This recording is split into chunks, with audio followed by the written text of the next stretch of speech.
Hello students, अगर आप लोग भी हो क्लास 10th में और 2026 में देने वाले हो अपना सामाजिक विज्ञान का पेपर, तो भाई देखो आज की इस क्लास में हम सॉल्व करवाने वाले हैं 20 फरवरी 2026 का सामाजिक विज्ञान का पेपर मैं सॉल्व करवाने वाला हूं, जिसका मेरा कोड है 822RH। देखो पेपर देने जाना तो सबसे पहले क्या करना है कि आप लोगों को यहाँ पर अनुक्रमांक और नाम सबसे पहले लिखना है, और अनुक्रमांक और नाम सिर्फ अपना ही अनुक्रमांक और नाम लिखना है, किसी और का नाम और अनुक्रमांक नहीं लिखना है। अब देखो यहाँ पर लिखा है कि समय 3 घंटे 15 मिनट में मेरे प्यारे बच्चों आप लोगों को अपना पूरा का पूरा सामाजिक विज्ञान का पेपर सॉल्व कर लेना है ना। 3 घंटे 15 मिनट आप लोगों को दिए जाएंगे। ये मेरा 20 फरवरी का वायरल पेपर है, इसको आप लोग जरूर तैयार करो। यहाँ पर मेरा पूर्णांक 70 में 70 नंबर वाला पूर्णांक भी है। कोड और वगैरह देख लो, 822RH का मेरा कोड है। अब चलो मैं पेपर में दिखा देता हूँ कि यहाँ पर देखो सबसे पहले पेपर देने जाओ तो यहाँ पर मेरा नोट करके दिया है कि प्रारंभ के 15 मिनट परीक्षार्थियों को प्रश्न पत्र पढ़ने के लिए निर्धारित है, यानी कि 15 मिनट तक आप लोगों को पेपर को पढ़ना पड़ेगा। अब निर्देश देखो मेरे दिए हैं कि सभी प्रश्न करना अनिवार्य है। इस पेपर के जितने भी प्रश्न हैं, ये जो आप लोगों का जो सामाजिक विज्ञान का पेपर है भाई, इसके सारे के सारे प्रश्न करने अनिवार्य हैं। अब देखो निर्देश नंबर 2 कहता है कि यह प्रश्न पत्र 2 खंडों खंड आ तथा खंड बा में विभाजित होने वाला है। और निर्देश नंबर 3 कहता है कि खंड आ में 1 अंक के 20 बहुविकल्पी प्रश्न हैं जिनका उत्तर हमको OMR सीट पर देना है। अब इसके बाद देखो आगे आगे फिर मैं बात करता हूं कि यहाँ पर देखो दिया है कि निर्देश नंबर 6 कहता है कि OMR सीट पर उत्तर अंकित करने के पश्चात उसे काटे नहीं तथा इरेजर अथवा व्हाइटनर आदि का प्रयोग नहीं करना है। अब निर्देश नंबर 5 कहता है कि खंड बाद जो रहने वाला 50 अंक का है, इसमें 2 प्रकार के प्रश्न हैं, वर्णात्मक 1 तथा वर्णात्मक 2। मानचित्र संबंधी 2 प्रश्न है। मानचित्र संबंधी 2 प्रश्न मतलब कि मानचित्र जो रहेगा रहने वाला आप लोगों का 10 नंबर का मानचित्रकार भी पूछा जाएगा, है ना। तो वो भी मैं बताऊंगा आप लोगों को, क्योंकि पेपर आप लोगों का बिल किया है तो भाई सब कुछ बताना ही पड़ेगा। मानचित्र भी बताऊंगा, मानचित्र के प्रश्न भी बताऊंगा, है ना। अब देखो मानचित्रकार आप लोगों का 10 नंबर का मानचित्रकार आएगा। हिस्ट्री के 5 प्रश्न आएंगे और प्लस फिर हमारे भूगोल के 5 प्रश्न आएंगे। तो इस तरीके से 10 नंबर का मानचित्र की भी आता है। अब चलो आगे देख लो। ये देखो हमारा निर्देश नंबर नेक्स्ट दिया है। निर्देश नंबर 6 कहता है कि प्रत्येक प्रश्न के लिए निर्धारित अंक उसके सम्मुख अंकित हैं।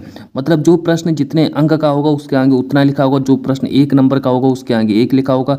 जो प्रश्न 6 नंबर का होगा उसके आगे 6 लिखा होगा। और जो प्रश्न 4 नंबर का होगा उसके आगे 4 लिखा होगा। इसका ये प्रश्न करने का मतलब है कि प्रत्येक प्रश्न के लिए उसके अंक मतलब सामने जो निर्धारित अंक सम्मुख अंकित कर दिए गए।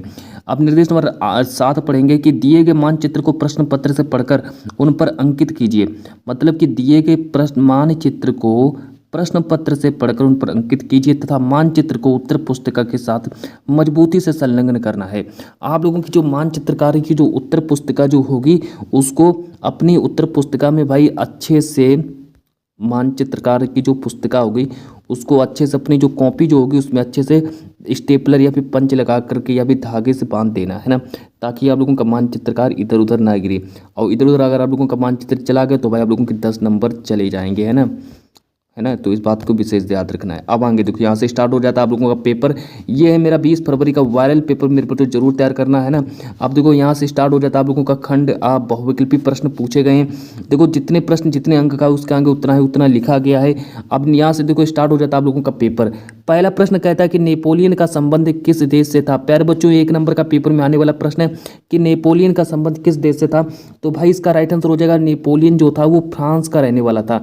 तो फ्रांस का रहने वाला था नेपोलियन। अब आगे देखो प्रश्न नंबर 2 कहता है कि भारत में राष्ट्रपिता कहकर किसको संबोधित किया जाता है। तो भाई भारत में राष्ट्रपिता कहकर किसको संबोधित किया जाता है, ये प्रश्न नंबर 2 है हमारा।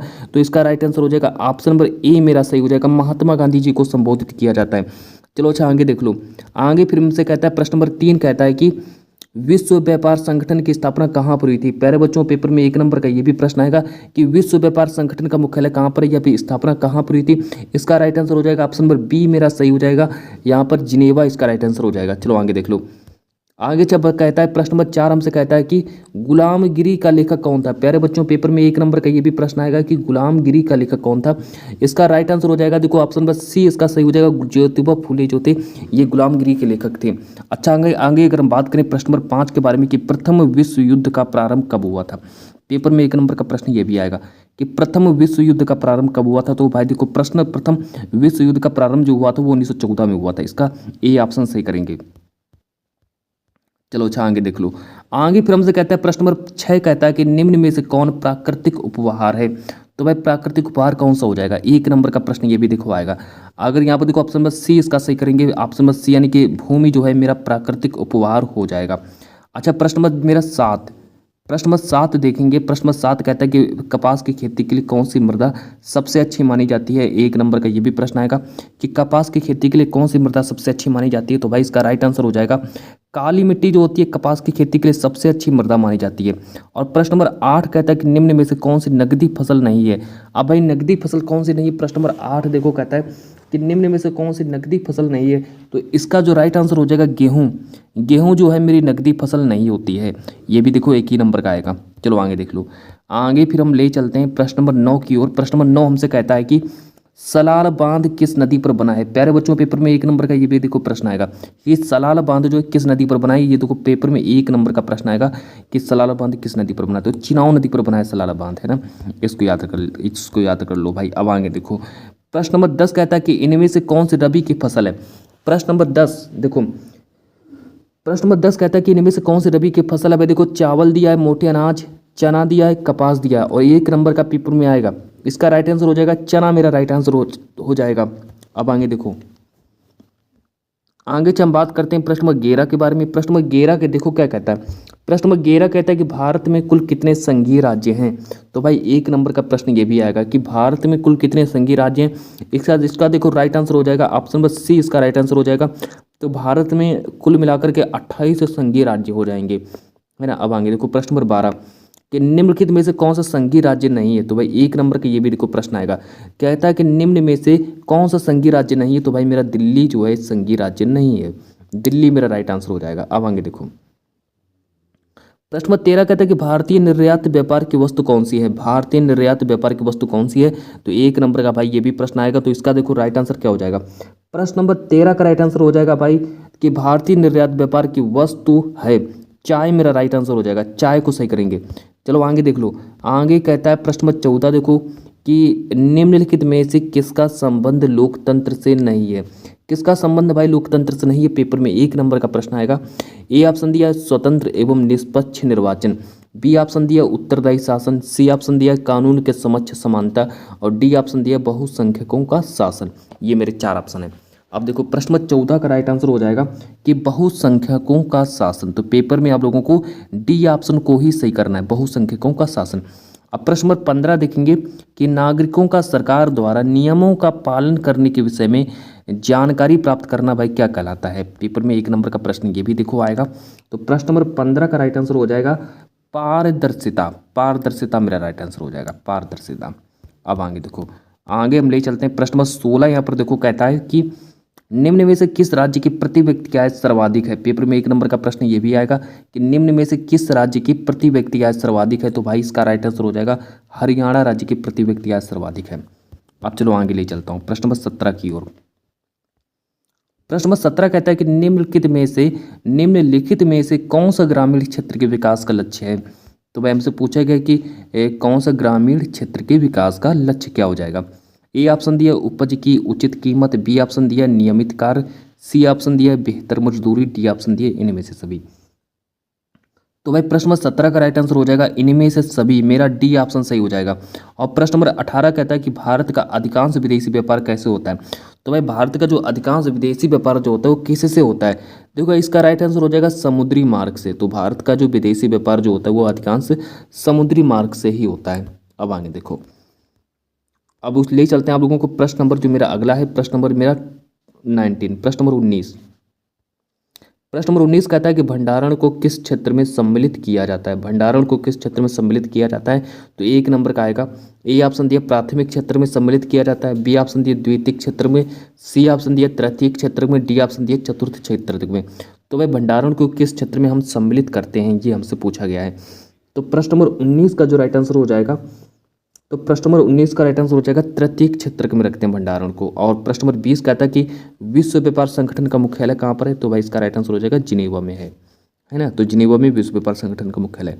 अब देखो मैंने ये आप लोगों को 20 प्रश्न बताए, 20 के 20 प्रश्न आप लोग तैयार कर लीजिए। और यहाँ से आप लोगों का स्टार्ट हो जाता है, यहाँ से आप लोगों का स्टार्ट हो जाता है खंडपा, वर्णात्मक प्रश्न, लघु उत्तरीय प्रश्न। प्रश्नों को मैं लिख कर लेकर के आ गया हूँ, क्योंकि ये आप लोगों का वायरल पेपर है तो इसलिए मैंने इसको सॉल्व भी कराया है, पूरा का पूरा सॉल्व कराया है। आंसर सहित मैं आप लोगों को बताऊंगा। सबसे पहला मेरा प्रश्न है कि गुटेनबर्ग कौन था, मुद्रण के क्षेत्र में उसकी क्या भूमिका थी, है ना। तो अब देखो आगे देखो बात करते हैं। अब यहाँ पर देखो इसका उत्तर देख लो। इसका उत्तर देखो यहाँ पर लिखा है कि गुटेनबर्ग लगभग यहाँ पर 1400 से 1468 जर्मनी के एक सुनार और आविष्कारक थे। तो जो गुटेनबर्ग कौन थे, गुटेनबर्ग एक जर्मनी के सुनार थे और एक आविष्कारक थे। आविष्कार का मतलब होता है कि उन्होंने कई चीज़ों की खोज की थी, उन्होंने कई चीज़ों का आविष्कार किया था, जिन्हें यूरोप में पहली यांत्रिक मूवेबल टाइप चल प्रकार प्रिंटिंग प्रेस के आविष्कारक के रूप में जाना जाता है। तो इनको देखो हम मूवेबल टाइप चल प्रकार प्रिंटिंग प्रेस के नाम से इनको हम जानते हैं। अच्छा, 1430 से 1440 के दशक में उन्होंने जैतून दबाने वाली मशीन से प्रेरित होकर मुद्रण मशीन विकसित की, जिसने पुस्तकों के बड़े पैमाने पर उत्पादन में क्रांति ला दी। इतना सब कुछ करने के बाद अब यहाँ से लिखेंगे कि मुद्रण के क्षेत्र में गुटेनबर्ग की भूमिका और योगदान। पहला मेरा है कि प्रिंटिंग प्रेस का आविष्कार। सबसे पहली हेडिंग डालेंगे प्रिंटिंग प्रेस का आविष्कार। यहाँ पर इसमें देखो लिखेंगे कि उन्होंने चल प्रकार का उपयोग करके प्रिंटिंग प्रेस की गति को अत्यधिक बढ़ा दिया, जो मुद्रण क्रांति का आधार बना। अब फिर भी आप दूसरा लिखेंगे कि गुटेनबर्ग बाइबिल। गुटेनबर्ग बाइबिल में लिखेंगे कि 1455 में उन्होंने अपनी मशीन से प्रसिद्ध 42 पंक्तियों वाली बाइबिल छापी, जो पहली प्रमुख यांत्रिक मुद्रित पुस्तक मानी जाती है। अच्छा, इस तरह सब कुछ लिखने के बाद फिर मैं आगे ले चलता हूँ। आगे देखो यहाँ पर लिखा है कि तकनीकी क्रांति। तकनीकी क्रांति में लिखेंगे कि उन्होंने धातु के अक्षरों को ढालने के लिए एक नई विधि 5 मैट्रिक्स प्रणाली का उपयोग किया, जिससे समान प्रकार के अक्षरों का जल्दी निर्माण संभव हुआ। और ज्ञान का प्रसार में लिखेंगे कि गुटेनबर्ग के आविष्कार ने पांडुलिपियों को कम लागत पर और तेजी से छापना संभव बना दिया, जिससे यूरोप में शिक्षा पुनर्जागरण और धर्म सुधार आंदोलन में महत्वपूर्ण भूमिका निभाई। तो ये देखो मेरा पहले प्रश्न का उत्तर हो गया। तो आप लोगों को इतना लिखना है पहले प्रश्न में, है ना। तो मैंने पहला प्रश्न आप लोगों को सॉल्व करा दिया। चलो आगे देखो। अब यहाँ पर देखो अथवा करके लिखा है कि प्रथम विश्व युद्ध के किन्हीं 3 परिणामों का उल्लेख कीजिए। तो प्रथम विश्व युद्ध के प्रमुख 3 परिणामों का उल्लेख करो। तो भाई आप लोग ऊपर वाले को उत्तर लिखो या नीचे लोग उत्तर लिखो। तो मैंने आप लोगों को ऊपर वाला सॉल्व करा दिया है और नीचे वाला आप लोगों को जो अच्छा लगे भाई उसको सॉल्व कर लेना। तो आप लोग ऊपर वाला ही सॉल्व करना है ना। अब आगे देखो प्रश्न नंबर 2। प्रश्न नंबर 2 कहता है कि मृदा अपरदन का क्या अभिप्राय है, इस समस्या के समाधान हेतु कोई 4 उपाय बताइए। तो भाई मृदा अपरदन का क्या अभिप्राय है और इस समस्या के समाधान हेतु कोई 4 उपाय बताइए। इसका आंसर देखो यहाँ से लिखेंगे कि मृदा अपरदन से अभिप्राय जलवायु या मानवीय कारणों से मिट्टी की ऊपरी उपजाऊ परत के कटकर या बहकर हट जाने से है ना। कि मृदा का ऊपरी भाग हट जाना या फिर हवा के द्वारा या फिर जल के द्वारा मृदा का ऊपरी भाग हट जाना, उसी को मृदा अपरदन कहते हैं। यह भूमि की उर्वरता और उत्पादकता को कम करती है। जब भाई ऊपर की जो मिट्टी जब हट जाती है ना, तो वो क्या करती है कि मृदा की भूमि की उर्वरता और उत्पादकता को कम कर देती है। तो ऐसे लिख देना आप लोगों को। अब यहाँ पर देखो लिखा है कि मृदा अपरदन की समस्या के समाधान हेतु 4 उपाय, क्योंकि हमसे समाधान हेतु 4 उपाय पूछे गए। तो यहाँ पर लिखेंगे मृदा अपरदन की समस्या के समाधान हेतु 4 उपाय। पहला उपाय है वृक्षारोपण। अब देखो यहाँ पर लिखा है कि अधिक से अधिक पेड़ लगाने से पेड़ों की जड़ें मिट्टी को मजबूती से बांध कर रखती हैं, जिससे जल और वायु द्वारा कटाव कम होता है ना। तो आप लोगों को अधिक से अधिक पेड़ लगाने पड़ेंगे। तो पेड़ों को आप लोगों को लगाना चाहिए, है ना, जिससे कि मृदा अपरदन कम होता है। अब आगे तो दूसरी हेडिंग डालेंगे सीढ़ीदार खेती। सीढ़ीदार खेती दूसरी हेडिंग डालेंगे कि पहाड़ी या ढलानी क्षेत्रों में ढलान के आर पार सीढ़ीनुमा खेत बनाकर खेती करने से पानी के बहाव की गति धीमी हो जाती है और मिट्टी का कटाव रुकता है। और नेक्स्ट हेडिंग डालेंगे पशुचारण नियंत्रण। वनों या घास के मैदानों में पशुओं की अत्यधिक चराई को नियंत्रित करना चाहिए, क्योंकि इससे वनस्पति नष्ट हो जाती है और मिट्टी ढीली होकर बहने लगती है ना। तो हमको पशुचारण पर नियंत्रण रखना चाहिए। अगर आएगी फसलों की अदला बदली। नेक्स्ट हेडिंग डालेंगे फसलों की अदला बदली। इसमें लिखेंगे कि एक ही खेत में अलग अलग प्रकार की फसलें अदल बदल कर बोने से मिट्टी की संरचना और उर्वरता बनी रहती है, जो कटाव को रोकने में सहायक होता है। तो फसलों को हमें अदल बदल करके मतलब बोना चाहिए। अब जैसे कि मान लीजिए आपने अभी इसमें बह दिया मक्की की खेती की, फिर आप लोगों को आलू की खेती करना चाहिए, है ना। तो इस तरीके से आप लोगों को खेती करना चाहिए। अब आगे देखो यहाँ से अथवा करके लिखा है। अथवा करके दिया है कि भारत में वन प्रबंधन को कितने भागों में विभाजित किया गया है, उसकी विशेषताओं का वर्णन कीजिए। तो भाई कितने, तो मैंने ऊपर वाला सॉल्व करा दिया। तीसरा प्रश्न देखो, तीसरा प्रश्न यहाँ पर कहता है कि विकेंद्रीकरण क्या है, इसके लिए भारतीय संविधान में क्या व्यवस्था दी गई है, किन्हीं चार का उल्लेख कीजिए। तो भाई विकेंद्रीकरण क्या होता है ना। प्रश्न नंबर 3 हमसे पूछा गया है कि विकेंद्रीकरण क्या होता है। यहाँ पर लिखेंगे कि विकेंद्रीकरण वह प्रक्रिया है जिसके द्वारा केंद्र और राज्य सरकारों से सत्ता व अधिकार लेकर स्थानीय शासनिक निकायों जैसे पंचायत और नगर पालिकाओं को प्रदान किए जाते हैं ताकि जमीनी स्तर पर निर्णय लिया जा सके। और यहाँ पर देखो लिखना स्टार्ट करेंगे कि भारतीय संविधान में 1992 के तहत 73वें और 74वें संशोधन के माध्यम से स्थानीय सरकारों को संवैधानिक दर्जा देकर इसे प्रभावी बनाया गया है ना। तो इतना आप लोगों को तैयार करना है। आप चलो आगे देखो, आगे यहाँ पर लिखा कि विकेंद्रीकरण के संवैधानिक व्यवस्थाएं। यहाँ पर लिखेंगे विकेंद्रीकरण के लिए संवैधानिक व्यवस्थाएं। सबसे पहली हेडिंग डालेंगे अनिवार्य चुनाव, है ना। पहली हेडिंग डालेंगे प्यारे बच्चों अनिवार्य चुनाव, है ना। अनिवार्य चुनाव में देखो लिखना स्टार्ट करेंगे कि स्थानीय सरकारी निकायों, पंचायतों और नगर पालिकाओं के लिए हर 5 साल में नियमित चुनाव कराना अनिवार्य है। तो चुनाव हर साल करवाने अनिवार्य है ना, हर 5 साल में नियमित चुनाव कराना अनिवार्य है। अब आगे देखो,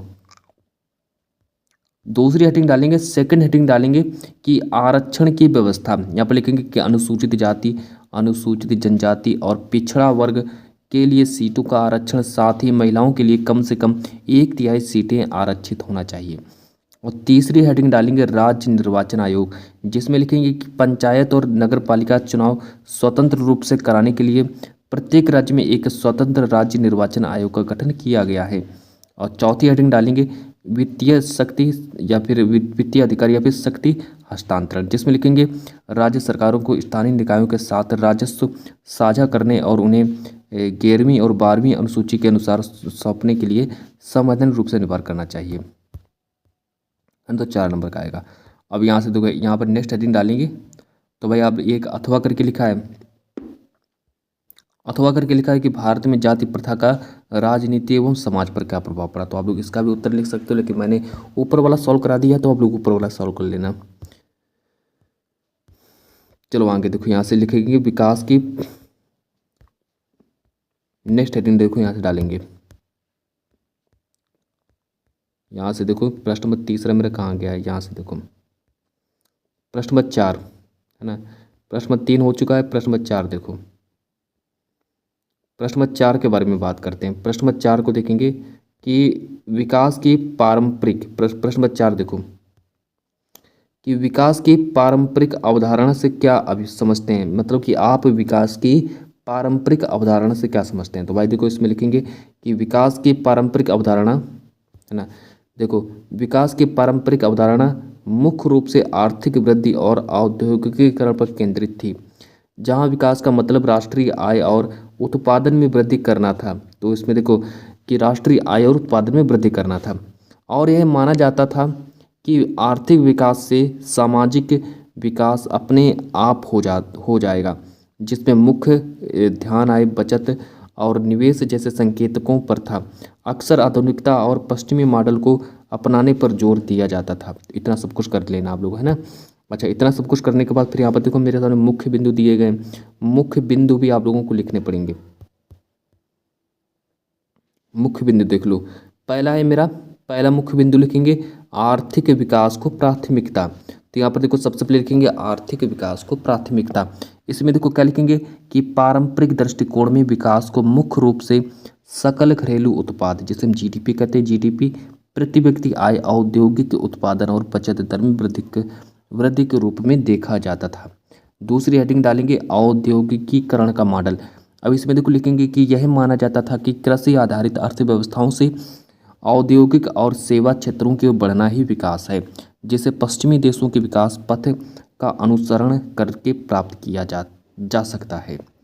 तीसरी हेडिंग डालेंगे आर्थिक संकेतकों पर निर्भरता। इसमें लिखेंगे स्वास्थ्य, शिक्षा या जीवन स्तर जैसे पहलुओं के बजाय आर्थिक संकेतकों जैसे आय का उपयोग करके विकास को मापा जाता था। और चौथे हेडिंग डालेंगे टॉप डाउन प्रक्रिया। विकास को अक्सर सरकार या राज्य द्वारा संचालित प्रक्रिया माना जाता था, जिसमें निचले स्तर के लोगों को की भागीदारी कम होती थी। अच्छा, इतना सब कुछ करने के बाद अब ये देखो 5वें हेडिंग डालेंगे अपूर्णता। यह अवधारणा लोगों की क्षमता, स्वतंत्रता, समानता और पर्यावरणीय स्थिरता जैसे महत्वपूर्ण आयामों को अनदेखा करती थी, जिससे बाद में नई मतलब अवधारणाओं को आवश्यकता पड़ी। अथवा करके लिखा है कि विश्व व्यापार संगठन से आप क्या समझते हैं भाई, ये भी देखो पेपर में 4 नंबर का ही आएगा, है ना। तो मैंने ऊपर वाला सॉल्व करा दिया। अब यहाँ से देखो आप लोगों का वर्णनात्मक प्रश्न स्टार्ट हो जाता है। वर्णनात्मक सेकंड, जिसमें देखो वर्णनात्मक सेकंड हमारा पेपर में 50 नंबर का वर्णनात्मक सेकंड भी आएगा, है ना। पहला प्रश्न है, यहाँ पर देखो लिखा है निम्न प्रश्नों को उत्तर प्रत्येक लगभग आप लोगों को 150 शब्द में लिखना है। और यहाँ पर लिखा है कि भारत में मिट्टी के प्रकारों का के संक्षेप में वर्णन कीजिए। भाई 6 नंबर का पेपर में आएगा। तो अब मिट्टी के प्रकारों को वर्णन करना है, पहला प्रश्न है मेरा। तो देखो अब यहाँ से मिट्टी के प्रकारों का वर्णन देखो करते हैं। यहाँ पर लिखा भारत की मिट्टी के प्रकार और उनके क्षेत्र। सबसे पहले लिखेंगे जलोढ़ मिट्टी। इसमें देखो जलोढ़ मिट्टी में लिखेंगे कि भारत के सबसे बड़े क्षेत्र लगभग 40% भाग में जलोढ़ मिट्टी पाई जाती है। विशेषकर उत्तर भारत के मैदानों जैसे गंगा, ब्रह्मपुत्र घाटियों में यह अत्यंत उपजाऊ होती है। जो मेरा गंगा हो गया, ब्रह्मपुत्र घाटी में जो ये मृदा जो होती है जलोढ़ मिट्टी सबसे अधिक उपजाऊ होती है और चावल, गेहूँ, गन्ना के लिए उपयुक्त होती है। फिर दूसरी हेडिंग डालेंगे काली मिट्टी के बारे में लिखेंगे कि दक्कन के पठार जैसे हमारे महाराष्ट्र हो गया, गुजरात हो गया, मध्य प्रदेश में यह मिट्टी पाई जाती है। यह कपास की खेती के लिए सर्वोत्तम मानी जाती है। अब देखो भाई काली मिट्टी जो होती है कपास की खेती के लिए सर्वोत्तम मानी जाती है, इसे काली कपास मिट्टी भी कहते हैं। अच्छा, इतना सब कुछ करने के बाद फिर मैं आगे ले चलता हूँ आप लोगों को। इसके बाद फिर मैं आगे आप लोगों को ले चलता हूँ लाल मिट्टी की ओर। नेक्स्ट हेडिंग डालेंगे लाल मिट्टी। लाल मिट्टी में लिखना स्टार्ट करेंगे कि यह मुख्य रूप से कम वर्षा वाले क्षेत्रों जैसे हमारा तमिलनाडु हो गया, कर्नाटक हो गया, छोटा नागपुर पठार हो गया में पाई जाती है। लोहे के ऑक्साइड के कारण इसका रंग लाल होता है। तो लाल मिट्टी का रंग लाल किसके कारण होता है? वो लोहे मतलब कि लोहे के ऑक्साइड के कारण लाल होता है। नेक्स्ट हेडिंग डालेंगे लेटराइट मिट्टी। नेक्स्ट हेडिंग डालेंगे भाई लेटराइट मिट्टी। और लेटराइट मिट्टी में लिखना स्टार्ट करेंगे, लेटराइट मिट्टी में लिखना स्टार्ट करेंगे कि उच्च तापमान और भारी वर्षा वाले क्षेत्रों जैसे पश्चिम बंगाल, असम, दक्षिण के हिस्सों में पाई जाती है। तो ये कहाँ कहाँ पाई जाती है? जैसे मेरा पश्चिम बंगाल हो गया, असम में ये मिट्टी पाई जाती है, लेटराइट मिट्टी वहाँ पर पाई जाती है। यह चाय, काफ़ी और काजू की खेती के लिए सबसे अच्छी मानी जाती है। नेक्स्ट हेडिंग डालेंगे मरुस्थली या फिर शुष्क मिट्टी। इसमें लिखना स्टार्ट करेंगे कि मुख्य रूप से राजस्थान, पश्चिमी हरियाणा और उत्तरी गुजरात में पाई जाती है। तो भाई मरुस्थली मिट्टी कहाँ पाई जाती है? तो इन क्षेत्रों में हमारी मरुस्थली मिट्टी पाई जाती है। यहाँ पर लिखना स्टार्ट करेंगे कि रेतीली और कम उपजाऊ होने के कारण इसमें सिंचाई की आवश्यकता होती है। तो मरुस्थली मिट्टी में सिंचाई की सबसे ज़्यादा आवश्यकता होती है। अब चलो आगे स्टार्ट करते हैं। यहाँ पर लिखेंगे वन और यहाँ पर देखो लिखेंगे वन और पर्वतीय मिट्टी। इसमें लिखेंगे वन और पर्वतीय मिट्टी में लिखना स्टार्ट करेंगे कि हिमालय और अन्य पहाड़ी क्षेत्रों में पाई जाती है जहाँ वनाच्छादन अधिक है।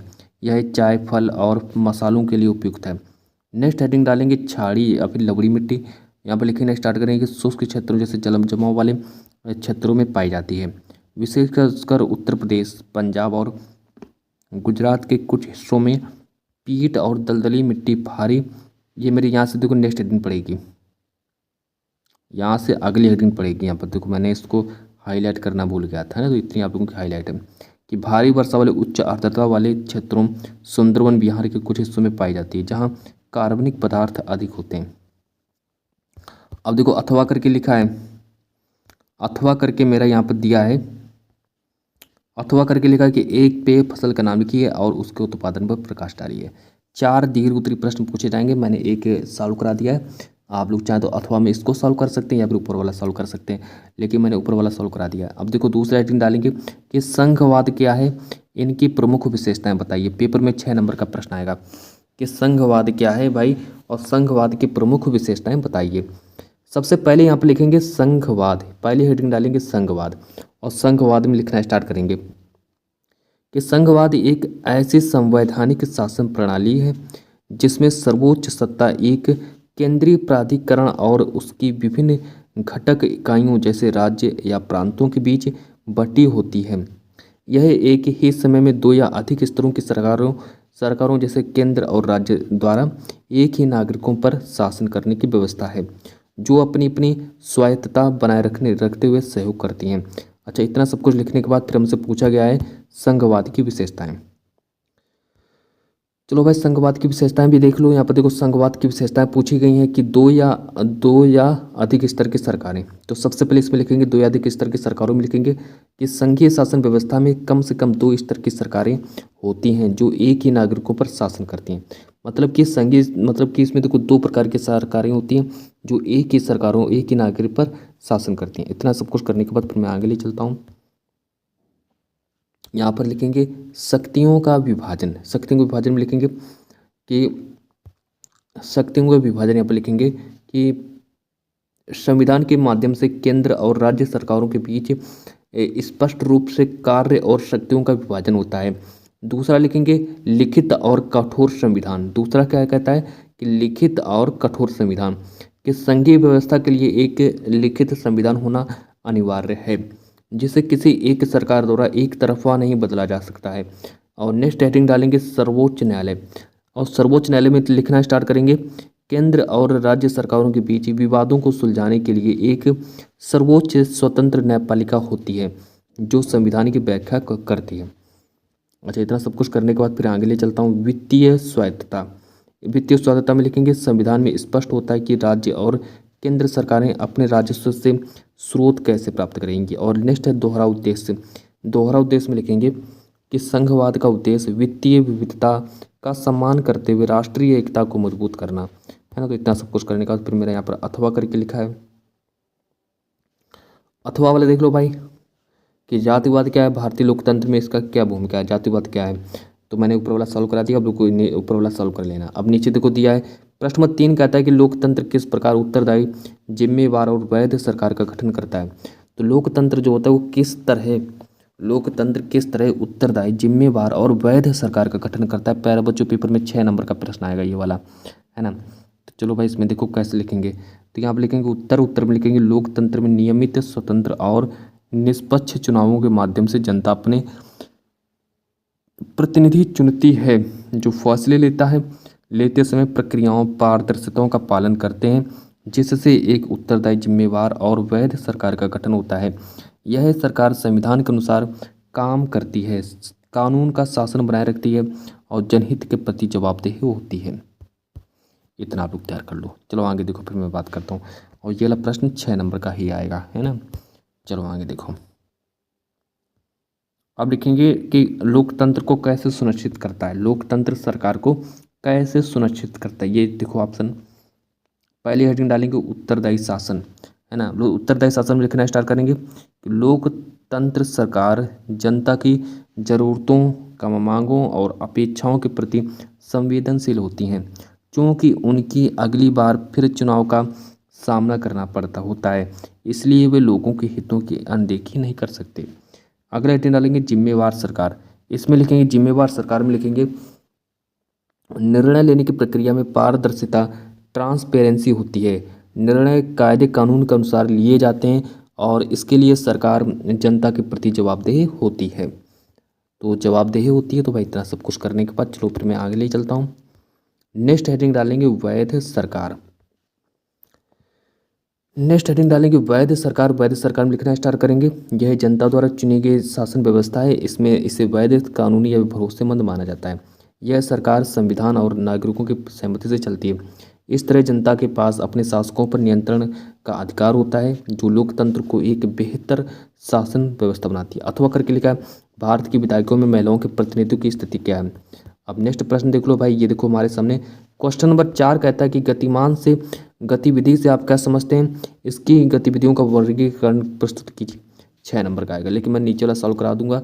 मानव विकास सूचकांक क्यों, है ना। तो भाई इसमें देखो, तो ये जो प्रश्न है मेरा, चलो मैं ऊपर वाला सॉल्व करवा देता हूँ ना। ऊपर वाला मैं सॉल्व करवाने वाला हूँ। ऊपर वाला देखो, ये वाला प्रश्न मैं सॉल्व करवा रहा हूँ। 6 नंबर का आएगा, देखो मैंने यहाँ पर लिख दिया। अब यहाँ से मेरा प्रश्न है पहला 4 का उत्तर देखो यहाँ पर लिखा, इसको मैं नहीं सॉल्व कराऊंगा, है ना। इसको मैंने सॉल्व कराऊंगा, मैं ऊपर वाला सॉल्व करा रहा हूँ। क्वेश्चन नंबर 4 को देखो, क्वेश्चन नंबर 4 का उत्तर यहाँ पर देखो लिखा ये वाला। चलो यहाँ से देखो हेडिंग डालेंगे आर्थिक गतिविधि। देखो इसको मैं सॉल्व करवाने वाला हूँ, तो इसको मैं सॉल्व करवाने वाला हूँ। देखो यहाँ पर लिखेंगे कि आर्थिक गतिविधि से तात्पर्य उन मानवीय कार्यों से है जो धन कमाने, आजीविका चलाने और वस्तुओं या सेवाओं के उत्पादन, वितरण व उपभोग से संबंधित है। इनका मुख्य उद्देश्य लाभ कमाना होता है। इन्हें प्राथमिक कृषि, द्वितीयक विनिर्माण, तृतीयक सेवा, चतुर्थक ज्ञान आधारित और पंचम उच्च निर्णय निर्माण क्षेत्र में वर्गीकृत किया जाता है। और यहाँ पर लिखेंगे कि आर्थिक गतिविधियों का वर्गीकरण, क्लासिफिकेशन ऑफ इकोनॉमिक्स एक्टिविटीज। यहाँ पर लिखेंगे प्राथमिक क्षेत्र डालेंगे, प्राथमिक क्षेत्र में इतना सब कुछ लिखेंगे। सेकंड हेडिंग डालेंगे द्वितीयक क्षेत्र, तीसरे हेडिंग डालेंगे ये देखो तृतीयक क्षेत्र। तो प्राथमिक क्षेत्र में लिखेंगे इसमें प्राकृतिक संसाधनों का सीधा उपयोग और निष्कर्षण होता है, किया जाता है, जैसे कृषि, वानिकी, मत्स्य पालन और खनन। सेकंड हेडिंग डालेंगे द्वितीयक क्षेत्र, किसमें लिखेंगे इसमें प्राथमिक क्षेत्र के कच्चे माल का उपयोग करके वस्तुओं का विनिर्माण या फिर प्रसंस्करण किया जाता है, जैसे उद्योग और निर्माण कार्य। अब आगे देखो यहाँ पर तृतीयक कार्य हेडिंग डालो। तृतीयक कार्य हेडिंग डालेंगे कि यह क्षेत्र सेवा क्षेत्र कहलाता है, जो उत्पादन को सहयोग प्रदान करता है, जैसे परिवहन, व्यापार और स्वास्थ्य। नेक्स्ट हेडिंग डालेंगे चतुर्थक क्षेत्र। इसमें लिखेंगे कि यह मतलब ज्ञान आधारित क्षेत्र है, जिसमें सूचना प्रौद्योगिकी, अनुसंधान और विकास जैसी उच्च स्तरीय सेवाएं मतलब कि सेवाएं शामिल हैं। और ये सब देख लो, इतना स्क्रीनशॉट कर लीजिए और यहाँ से आप लोगों का मानचित्र का स्टार्ट हो जाता है। इसका स्क्रीनशॉट कर लीजिए भाई। पंचम क्षेत्र आर्थिक गतिविधियों के प्रकार, आर्थिक गतिविधियों में इतना लिख देना है ना। और ये हमारा मानचित्र का स्टार्ट हो गया। देखो मानचित्र का आप लोग स्क्रीनशॉट कर लीजिए भाई, है ना।